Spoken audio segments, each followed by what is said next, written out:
अब जो हम लोग पढ़ेंगे मैट्रिक के परीक्षार्थियों के लिए अर्थशास्त्र का जो विषय है उसके अंतर्गत पाठ तीसरा है, वह है मुद्रा, बचत एवं साख। यह भी पाठ जो है बहुत इम्पोर्टेंट पाठ है। इसमें एक एक करके सभी क्वेश्चन के बारे में पढ़ेंगे।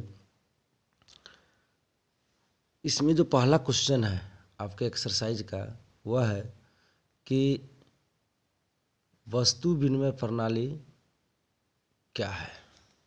देखिए इसमें कुछ शब्द है जिसको अगर आप समझ लेंगे तो हम लोग अपने शब्द में भी यानी अपनी भाषा में भी इस प्रश्न का जवाब दे सकते हैं। विनिमय, विनिमय का मतलब होता है लेन देन यानी आदान प्रदान करना। और इसमें है उससे पहले वस्तु, वस्तु मतलब सब आदमी जानते हैं, कोई भी वस्तु हो सकता है, आटा, चावल, दाल, कुछ भी हो सकता है। तो यानी कि पहले क्या था कि मुद्रा का विकास नहीं था, जिसके कारण लोग जो है अपनी वस्तु का जो है लेन देन वस्तु से वस्तु के बदले ही करते थे। यानी कि एक वस्तु देकर दूसरे वस्तु को बदल कर यानी अपनी आवश्यकताओं की पूर्ति करते थे।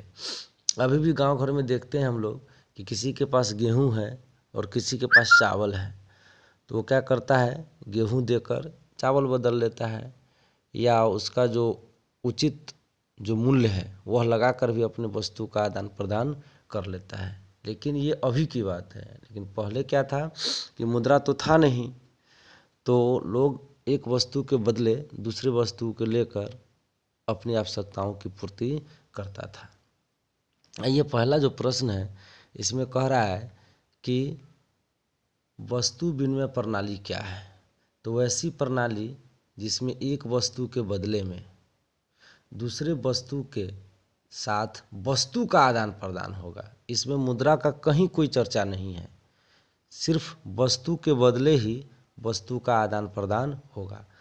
यानी किसी एक वस्तु का किसी दूसरी वस्तु के साथ बिना मुद्रा के यानी बिना रुपया के प्रत्यक्ष रूप यानी डायरेक्ट रूप से लेन देन होगा, वही जो है वस्तु विनिमय प्रणाली कहलाता है। जैसे गेहूं से चावल बदलना, सब्जी से तेल बदलना।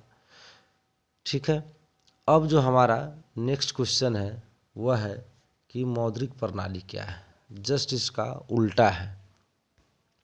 अभी हम लोग पढ़े ऊपर में वस्तु विनिमय प्रणाली यानी उसमें हम वस्तु के बदले वस्तु का लेन देन कर रहे थे, और यहाँ पर क्या करेंगे कि वस्तु देकर मुद्रा प्राप्त करेंगे यानी रुपया प्राप्त करेंगे। जैसे अभी देखते होइएगा बाजार में कोई भी व्यक्ति अगर अपना सब्जी या कोई भी चीज़ बेचने ले जाता है तो सामान बेच कर क्या प्राप्त करता है, रुपया प्राप्त करता है। वही मौद्रिक प्रणाली है, यानी कि वैसी प्रणाली जिसमें कोई भी व्यक्ति अपनी वस्तु या सेवा बेचकर मुद्रा प्राप्त करता है, फिर उस मुद्रा से अपनी आवश्यकता की पूर्ति करता है, मौद्रिक प्रणाली कहलाता है। सही बात है, आपके यहाँ भी कोई मजदूर अगर काम करने आता है तो हम लोग उसको भर दिन काम कराते हैं, वो हमको सेवा देता है और उसी सेवा के बदले हम लोग शाम में उसको मजदूरी देते हैं, रुपया देते हैं। तो वही जो है मौद्रिक प्रणाली हो गया। यानी कि कोई भी काम करते हैं उसके बदले में अगर आपको मुद्रा मिल रहा है तो वह मौद्रिक प्रणाली कहलाता है। जैसे अभी 1 किलो दूध अगर कोई आपको देता है तो उसके बदले में आप 50 रुपया उसको क्या करते हैं, देते हैं। तो यह मौद्रिक प्रणाली है। पहले क्या था कि मुद्रा का तो विकास था नहीं, इसके चलते लोग वस्तु को वस्तु से बदलकर अपने काम को चलाते थे।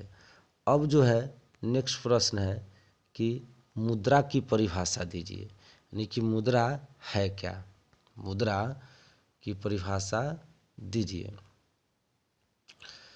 इसमें जो है मुद्रा का मतलब जो हम लोग सब आदमी अपने दैनिक जीवन में उपयोग करते हैं। कुछ भी सामान अगर खरीदने जाते हैं तो आपको मुद्रा की आवश्यकता होती है। सही बात है। तो मुद्रा आखिर है क्या, इसको भाषा में हम लोग कैसे बोलेंगे। तो मुद्रा जो है मुद्रा का ही काम करता है। जैसे हम आपको एक उदाहरण देकर बताते हैं, जैसे प्रोफेसर जो हार्टलेविट्स साहब जो बताए थे कि मुद्रा जो है मुद्रा का ही काम करता है।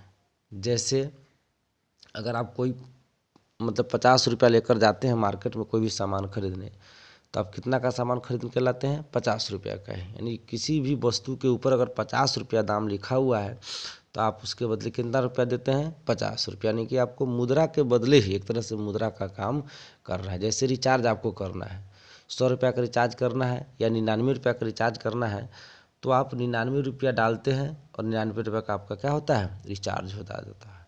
अर्थात मुद्रा जो है मुद्रा का ही काम करता है। नैप के अनुसार कह रहा है कोई भी वस्तु राज्य द्वारा घोषित कर दी जाती है वह मुद्रा कहलाती है। सही बात है। कुछ दिन पहले हम लोग देखे थे, कुछ साल पहले, कि नरेंद्र मोदी जी पुराने रुपया को क्या किए? बंद कर दिए।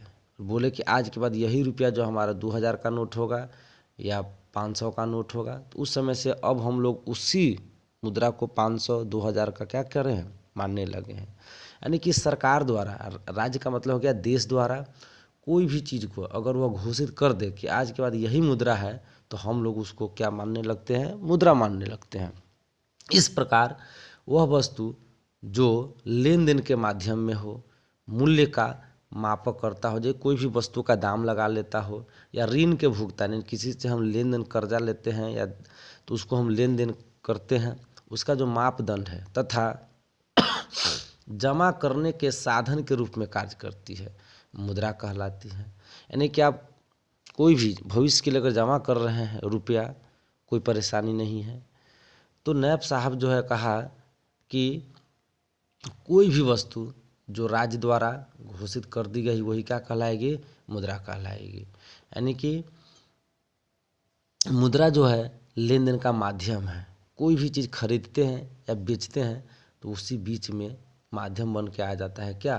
मुद्रा। यानी कि जो वस्तु लेन देन का माध्यम बीच में आ गया, दूसरे वस्तु का दाम लगा देता है उचित दाम, वह जो है क्या कहलाती है? मुद्रा कहलाती है। अब जो नेक्स्ट प्रश्न है कि एटीएम क्या है? एटीएम, जी बहुत इम्पोर्टेंट प्रश्न है कि एटीएम क्या है। एटीएम हम लोग प्रत्येक दिन या जब ज़रूरत पड़ता है तो हम लोग इसका उपयोग करते हैं। एटीएम का जो पूरा नाम होता है ऑटोमेटिक टेलर मशीन, यानी कि इसको हिंदी में स्वचालित टेलर मशीन के नाम से भी जानते हैं। इसका काम क्या है कि यह मशीन 24 घंटे रुपया निकालता है और जमा करने की भी सेवा प्रदान करता है। एटीएम से आप पैसा निकाल भी सकते हैं और जब चाहे तो आप जमा कर भी सकते हैं। इसमें 4 नंबर वाला गुप्त पिन होता है जिसकी सहायता से ही एटीएम में से पैसा हम लोग निकाल सकते हैं। भारत में बहुत सारे बैंक का एटीएम है।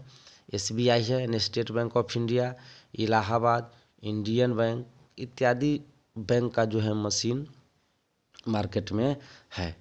तो ये काफ़ी अच्छी सुविधा है। आप किसी से भी समय रुपया को जमा कर भी सकते हैं और रुपया को निकाल भी सकते हैं। अब जो अगला प्रश्न है कि क्रेडिट कार्ड क्या है? क्रेडिट कार्ड, जी एक होता है डेबिट कार्ड, एक होता है क्रेडिट कार्ड। तो डेबिट कार्ड जो है जब बचत खाता हम लोग खोलाते हैं तो उसके साथ ही हमको क्या होता है? मिल जाता है। लेकिन क्रेडिट कार्ड जो है सबको नहीं मिलता है। जिसको रेगुलर इनकम का सोर्स है, बैंक उसी को उसकी स्थिति को देखकर क्रेडिट कार्ड देती है। आइए देखते हैं। क्रेडिट कार्ड प्लास्टिक मुद्रा का ही रूप है। जैसा एटीएम कार्ड होता है ठीक उसी तरह का क्रेडिट कार्ड भी होता है। क्रेडिट कार्ड के अंतर्गत ग्राहक की वित्तीय स्थिति को देखकर, यानी कि जो कस्टमर होता है बैंक का, उसकी स्थिति कैसी, स्थिति मतलब उसका ट्रांजैक्शन जो है कैसा हो रहा है, बिजनेसमैन है या सर्विस में है, नौकरी में है, तो उसी की स्थिति को देखकर बैंक जो है उसकी स्थिति को देखकर एक राशि निर्धारित कर देती है कि हाँ इस व्यक्ति को इतना रुपया अगर देंगे तो यह हमको समय पर आसानी से क्या करेगा? वो लौटा सकता है। तो बैंक उसकी स्थिति को देखकर एक राशि निर्धारित करती है जिसके अंतर्गत वो अपने क्रेडिट कार्ड के माध्यम से वह निर्धारित राशि के अंदर वस्तुओं की खरीदारी करके अपनी आवश्यकता की पूर्ति करता है। यानी कि आप इससे ज़्यादा कैश नहीं निकाल सकते हैं, लेकिन आप अपने ऑनलाइन खरीदारी भी कर सकते हैं, कभी भी दुकान में भी जाकर इसका उपयोग कर सकते हैं, लेकिन इससे ज़्यादा आप कैश नहीं निकाल सकते हैं। क्रेडिट कार्ड में बैंक क्या है कि आपको सुविधा देती है 40 से 45 दिन का, जो भी आप उसका उपयोग करेंगे फिर 40 से 45 दिन के अंदर उस राशि को बैंक में जमा कर देना पड़ता है। तो ये बैंक जो है ग्राहक की वित्तीय स्थिति को देखकर एक राशि निर्धारित करती है और उसी राशि के अंदर जो है वह व्यक्ति किसी भी चीज़ की खरीदारी कर सकता है। बहुत इम्पोर्टेंट प्रश्न है नेक्स्ट कि आय बचत क्या है। बचत क्या है? सही बात है, अगर आप जितना भी कमा रहे हैं, इनकम कर रहे हैं, उसमें से जो खर्च कर देते हैं तब जो बचेगा वही आपका क्या कहलाएगा? बचत। जैसे आय मतलब इनकम हो गया और उपभोग मतलब खर्च हो गया, और उसको जो घटा देंगे अंतर आएगा वही उसका क्या कहलाएगा? बचत। यानी कि सेविंग बराबर इनकम माइनस कंजम्पशन, यानी कि आय माइनस खर्च बराबर आपका बचत हो जाएगा। यानी किसी व्यक्ति द्वारा प्राप्त की गई आय में से उपभोग को खर्च करने के बाद जो बच जाता है उसे हम लोग बचत करते हैं। आप अपने भाषा में भी इसको लिख सकते हैं कि आय तथा उपभोग जो होगा, यहाँ पर उपभोग हो जाएगा, ठीक है, उपभोग हो जाएगा, तो उपभोग का अंतर जो है क्या कहलाएगा? बचत कहलाता है। अब जो है हमारा नेक्स्ट प्रश्न है कि साख क्या है? जी बहुत अच्छा प्रश्न है। साख मत होता है वही विश्वास कहिए या भरोसा, यानी जिस व्यक्ति का साख न कहता हमारा साख बहुत मजबूत है, यानी कि उस आदमी का जो है विश्वास क्या है मार्केट में बहुत ज़्यादा है। तो साख का मतलब होता है कि विश्वास या भरोसा, एक शब्द में आप कह सकते हैं विश्वास या भरोसा। किसी भी व्यक्ति का कह रहा है कि जितना ज़्यादा साख मजबूत होगा उसकी विश्वास क्या होगा उतना ही ज़्यादा होगा। यानी कि प्रोफेसर जीड के अनुसार कह रहा है कि साख एक ऐसा विनिमय है, यानी कि ऐसा लेन देन है जो एक निश्चित अवधि के बाद भुगतान करने के बाद पूरा हो जाता है। जैसे हम आपको एक उदाहरण बता रहे हैं, आप किसी भी दोस्त से अगर 100 रुपया लेते हैं और बोलते हैं कि हम आपको 10 तारीख को या 5 तारीख को आपको वापस कर देंगे, अगर उस समय पर अगर आप उसको वापस कर देते हैं दैट मीन्स आपका साख अच्छा है, यानी कि आपका साख जो है मजबूत हो गया, वह जो है साख का काम पूरा हो गया। लेकिन जो वादा किए समय उस समय पर अगर आप पूरा नहीं करते हैं तो आपका साख यानी आपका क्रेडिट जो है आपके दोस्त के नज़र में क्या हो जाएगा? खराब हो जाएगा। कि अगर नेक्स्ट टाइम आप कभी पैसा मांगेंगे तो वह सोचेगा कि आप पहली बार जो लिए थे समय पर राशि नहीं दिए थे, इसलिए दूसरी बार देने में वह अपने अंदर विचार करेगा, फैसला करेगा कि इसको दे या नहीं दे। तो ये जो है आप क्योंकि आपका जो है विश्वास क्या हो गया है उसके सामने थोड़ा कम हो चुका है, इसलिए साख जो है एक तरह का क्रेडिट है, यानी कि आपके अंदर के विश्वास को दूसरे के अंदर जो है मापने का एक समय देता है। इस तरह से साख जो है एक विनिमय है, एक माध्यम है, लेन देन का कार्य करती है, जो एक निश्चित अवधि के बाद जो है भुगतान अगर कर देते हैं, जब दे देते हैं तो साख का काम पूरा हो जाए। अर्थात किसी व्यक्ति द्वारा लिए गए ऋण को वादा किए गए समय में लौटा देना ही साख कहलाता है। जी बहुत अच्छा प्रश्न है, कई बार मैट्रिक के एग्जाम में आपको पूछ चुका है। अगला जो प्रश्न है कि वस्तु विनिमय प्रणाली की कठिनाइयों पर प्रकाश डालें, यानी कि वस्तु विनिमय प्रणाली की जो कठिनाई है, वस्तु से वस्तु का जो लेन देन होता था उस समय काफ़ी दिक्कत होता था, उसमें क्या कठिनाई उसी पर चर्चा करना है। तो वस्तु विनिमय प्रणाली की बहुत सारी कठिनाई, जिसमें पहला है आपका दोहरे संजोग का अभाव, यानी यह वस्तु जो क्या था कि यह वस्तु विनिमय प्रणाली की सबसे महत्वपूर्ण कठिनाई थी। दोहरे संजोग का मतलब होता है कि एक का मेल दूसरे से मतलब कि नहीं खा पाता था। जैसे गेहूं के बदले चावल का खरीदार मजबूत हो, यहाँ पर आपका हो जाएगा कि एक का मेल दूसरे से मतलब कि नहीं मिल पाता था। जैसे हम आपको एक उदाहरण देते हैं, ठीक है, जैसे गेहूं के बदले चावल का खरीदार मौजूद हो, लेकिन ऐसा हर समय संभव नहीं होता था। यानी कहने का मतलब यह है कि आप अगर गेहूं लेकर गए कि फलना मतलब किसी के घर जा रहे हैं चावल बदल लेंगे, हो सकता है कि वह अगला घर भी चावल ही खोजता हो गेहूँ लेकर, लेकिन आप गए तो आपका मेल उससे मेल क्या हो गया, नहीं खा पाया। तो यह जो है बहुत बड़ी कठिनाई थी, दोहरे संजोग का अभाव, यानी कि दोनों का मेल एक दूसरे से खा जाए ऐसा संभव नहीं भी हो सकता था, क्योंकि उस समय मुद्रा तो था नहीं। जब भी बदली होगा, अदला बदली, तो किस समान से ही क्या होगा, समान का होगा, लेकिन यह ऐसा हर समय संभव नहीं हो पाता था। क्यों? क्योंकि उस समय मुद्रा तो था नहीं। दूसरा है मूल्य के मापक का अभाव। जी, कह रहा है कि वस्तु विनिमय प्रणाली में यह भी एक कठिनाई था कि हर वस्तु का आप उचित मूल्य नहीं लगा सकते थे, अंदाज नहीं लगा सकते थे। अर्थात 1 किलो चावल के बदले जो कितना दूध दिया जाए, यह संभव नहीं था उस समय। लेकिन आज क्या है कि 1 किलो दूध का दाम 50 रुपया है, तो चावल का दाम अगर 30 रुपया है, तो लोग अंदाज लगा लेता है कि इसमें 1.5 केजी चावल देंगे तो दूध के लगभग क्या हो जाएगा, बराबर हो जाएगा। लेकिन उस समय किसी भी चीज़ से जितना दूध दे देता था उतना ही क्या करता था, लोग उस वस्तु को वापस कर देता था। इस तरह से जो है मूल्य को मापने में क्या हो गया, कठिनाई हो गया। अगला जो पॉइंट है मूल्य संचय का अभाव, ये तो सबसे बड़ी कठिनाई है। जैसे कि मूल्य संचय का संचय मतलब होता है जमा करना, यानी वस्तु विनिमय प्रणाली में वस्तुओं का संचय मतलब जमा करना असुविधा था, क्योंकि फल सब्जी मछली इत्यादि क्या था, नष्ट होने वाला सामान था। यानी भविष्य के लिए अगर आप कुछ बचा कर रखना चाहते हैं तो आप वस्तु को जमा करके नहीं रख सकते हैं, क्योंकि बहुत ऐसे वस्तु है जो सड़ गल सकता था, नष्ट हो सकता था। लेकिन आज मुद्रा आ गया है, मुद्रा को आप अपने भविष्य के लिए जितना भी चाहे उतना आसानी से आप जमा करके रख सकते हैं।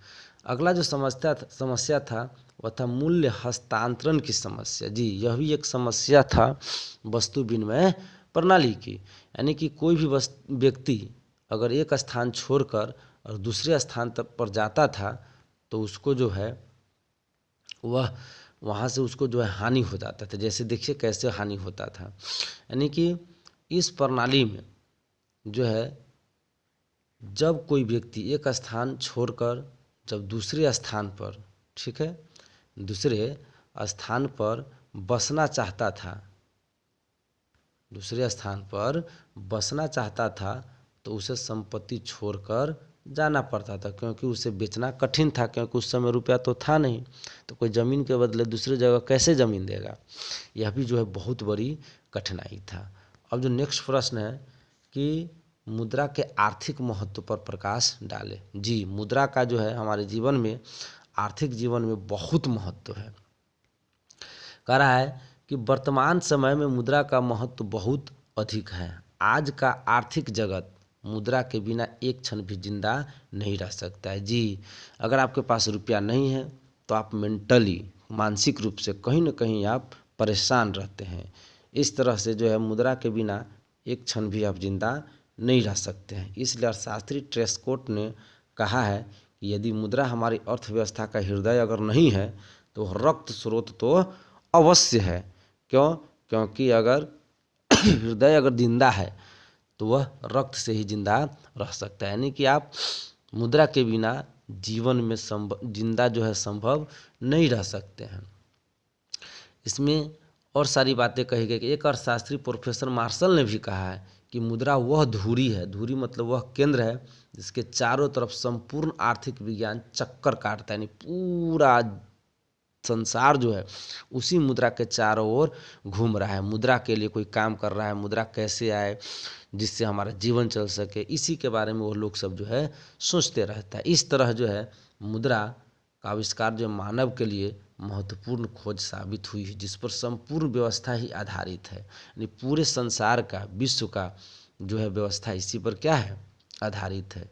इसलिए कहा भी गया है कि मुद्रा मुद्रा मुद्रा सूर्य प्रकाश से भी अधिक चमकीला, मधु से भी अधिक मीठा है। क्या? मुद्रा। तो ये बहुत अच्छा प्रश्न भी है। अब जो हमारा नेक्स्ट प्रश्न है कि मुद्रा के कार्य पर प्रकाश डाले। जी, मुद्रा जो है तो उसका कुछ न कुछ काम है, बहुत सारा काम है, इसके बिना तो कोई काम ही नहीं हो सकता है। मुद्रा जो है वर्तमान समय में मुद्रा बहुत सारे कामों को संपन्न पूरा करती है। जैसे विनिमय का माध्यम, विनिमय मतलब लेन देन, कोई भी चीज़ आप खरीदते हैं बेचते हैं तो उस बीच में क्या आता है, मुद्रा। मुद्रा विनिमय का एक माध्यम है। क्रय तथा विक्रय यानी खरीदने में और बेचने में, दोनों में ही बीच का काम करती है मुद्रा। अब लोग वस्तु को बेचकर मुद्रा से दूसरी वस्तु आसानी से खरीद सकता है। किसी को यहाँ बेचना है, दूसरी जगह खरीदना है तो आसानी से यहाँ आज के समय में बेच देता है और दूसरी जगह क्या करता है, खरीद लेता है। दूसरा जो पॉइंट है वह है आपका मूल्य का मापक। जी, आज जो है मुद्रा के द्वारा वस्तुओं के मूल्य को आंकना क्या है, आसान हो गया है। कौन वस्तु कितना का होगा मुद्रा द्वारा आसानी से पता लग गया। कोई भी चीज़ अगर आपको पुराना सामान बेचना है तो आज के डेट में लगभग कितना रुपया होगा जो है लोग अंदाज लगाकर उस वस्तु को क्या करता है, आसानी से बेच सकता है। यानी कि उससे आज के समय मुद्रा से उस वस्तु का मूल्य का मापना क्या है, आसान हो गया हुआ है। अगला जो प्रश्न है मूल्य का संचय। जी, बहुत बड़ा काम है ये मुद्रा का कि अगर मनुष्य भविष्य के लिए कुछ भी बचा कर अगर रखना चाहता है तो वह मुद्रा को आसानी से जमा कर सकता है। बैंक में हो कि आसानी से अब जो है जितने भी समय के लिए आप आसानी से इसको जमा कर सकते हैं, कहीं सड़ने गलने का कोई डर नहीं है। चौथा है लाने ले जाने में सुविधा। जी, अभी के समय में मुद्रा को लाने ले जाने में काफ़ी सुविधा होती है। जैसे आपको कितना भी रकम हो, कितना भी रुपया हो तो आप आसानी से पॉकेट में रख के ले जा सकते हैं। लेकिन कोई अगर आपको पहले वस्तु दे देगा तो उस वस्तु को लाने ले जाने में क्या हो जाएगा, कठिनाई हो जाएगा। कहने का मतलब है कि अगर 50,000 का रुई अगर आपको दे तो आपको पता नहीं पिकअप वगैरह सब लाना पड़ेगा, लेकिन 50,000 रुपया दे दे तो आप आसानी से पॉकेट में रख कर आप ले जा सकते हैं। इस तरह से जो है मुद्रा का काफ़ी महत्वपूर्ण कार्य है। अब जो है प्रश्न है कि मुद्रा का विकास कैसे हुआ। अभी जो हम लोग मुद्रा देख रहे हैं, जो मुद्रा हमारे पास आया कैसे, ठीक है। तो इसमें जो है मुद्रा का विकास हुआ है। पहले क्या था कि निम्न रूप से हुआ है। पहला जो है वो आपका है वस्तु विनिमय। पहले क्या था, इसमें वस्तु का वस्तु से लेन देन होता था। कोई भी व्यक्ति एक वस्तु के बदले में दूसरी वस्तु का लेन देन कर लेता था। दूसरा, जब आगे बढ़ा समय, लोग जीवन में आगे की ओर बढ़ा तो वस्तु मुद्रा यानी किसी भी वस्तु को मुद्रा के रूप में वह मान लिया। जैसे प्रारंभिक समय में किसी एक वस्तु को मुद्रा के कार्य संपन्न करने के लिए चुन लिया गया। शिकारी युग में खाल या चमड़ा, पशुपालन युग में कोई पशु जैसे गाय या बकरी, तथा कृषि युग में कोई अनाज जैसे कपास, गेहूं आदि को मुद्रा का कार्य संपन्न करने के लिए चुना गया था। इन्हें मुद्रा के रूप में प्रयोग किया गया। यानी कि लोग जो है किसी भी वस्तु का अंदाज लगा लिया कि इसी को हम अंदाज मान लेते हैं कि इसके बदले में इतना सामान देंगे। इस तरह से उस समय जो है मुद्रा जो है वस्तु मुद्रा में आ गया, वस्तु के रूप में।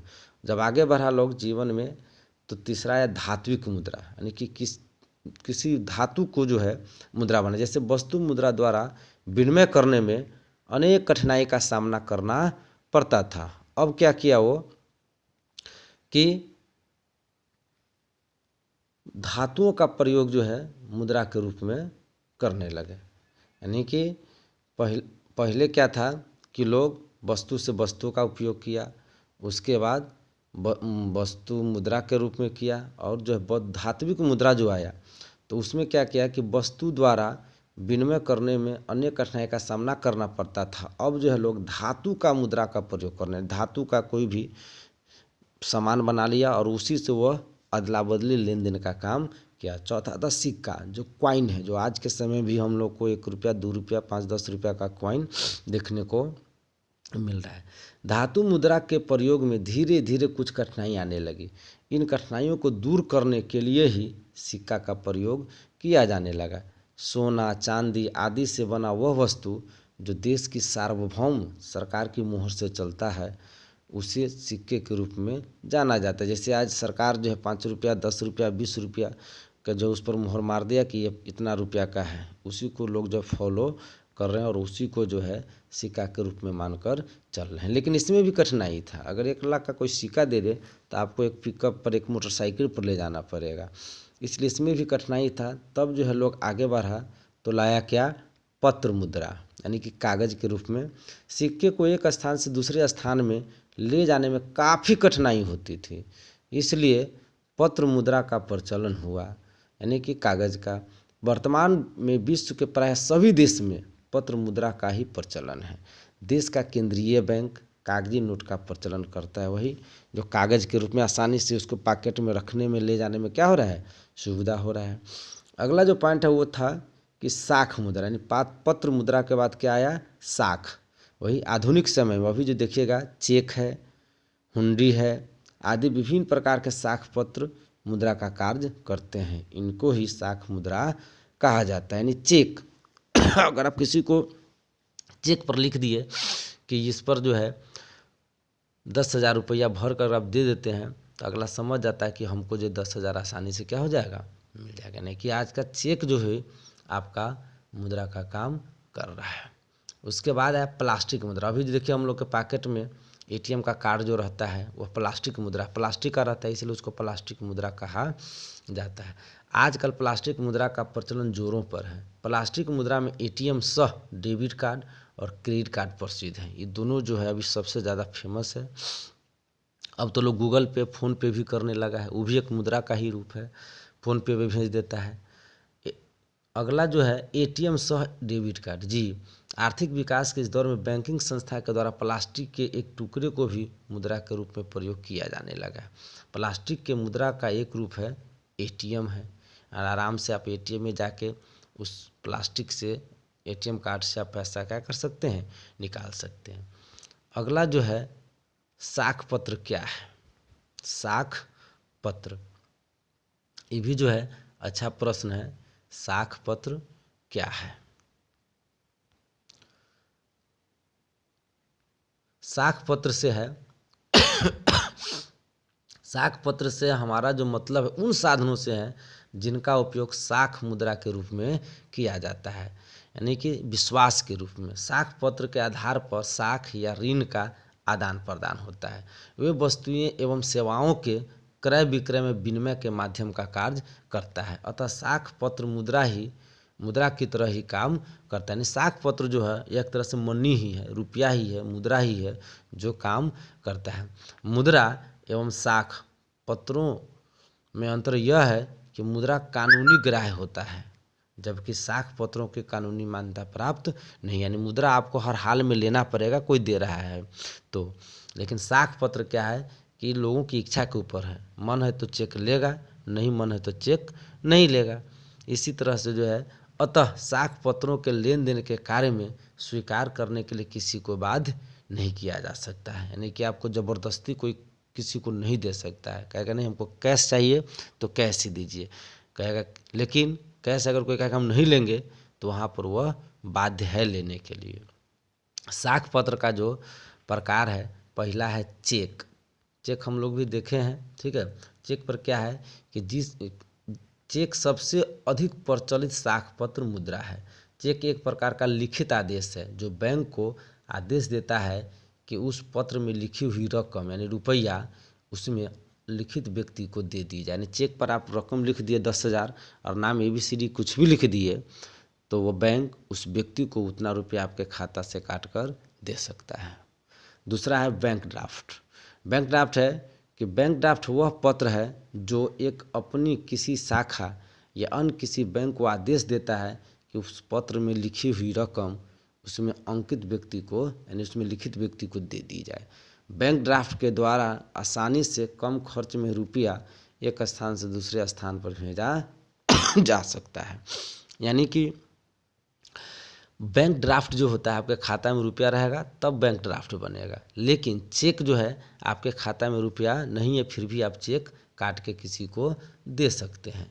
जैसे आज जो है अगर 20 तारीख है, आपको 25 तारीख को किसी को देना है पैसा, तब 25 तारीख के डेट में चेक काट दीजिए और 24 तारीख तक आप अपने खाता में पैसा रख दीजिए। अगला 25 तारीख को क्या करेगा, आपके खाता से राशि निकाल लेगा। लेकिन बैंक ड्राफ्ट में ऐसा नहीं, जब तक आपके खाता में राशि नहीं रहेगा तब तक बैंक जो है आपको ड्राफ्ट बनाकर नहीं देगा।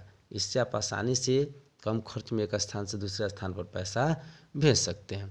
तीसरा है यात्री चेक। जी, यात्रियों की सुविधा के लिए बैंक जो है यात्री चेक को जारी किया है। इसमें लिखित रकम जो है ब्याज सहित देने का वादा करता है। यानी कि यात्री चेक जो है उसमें एक चेक ही होता है जिस पर नाम लिखा रहता है और जितना का आपका वो रहेगा उतना रकम आपको बैंक आसानी से दे देता है।